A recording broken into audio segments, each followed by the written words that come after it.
Moi, si j'étais député demain et que j'entendais dans le discours de politique générale le Premier ministre dire « je suspends la réforme des retraites », moi je serais très tenté de voter la censure. Je viens vous dire cela ce soir de manière extrêmement claire. Pourquoi ?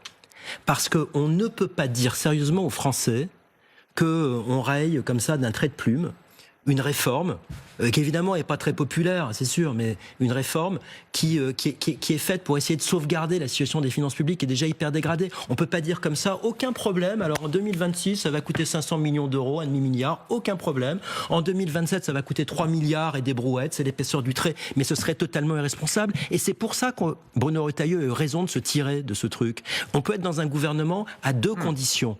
Monsieur Rochebin, s'il y a de la confiance et s'il y a de la cohérence. La confiance, il y en avait très peu depuis un an, il n'y en avait plus du tout. Et donc, il fallait sortir.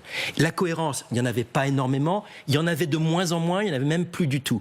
Donc moi, je le dis, je ne suis pas député, c'est les députés qui décideront. Bon, mais c'est les députés qui décideront, parce que c'est leur mission constitutionnelle.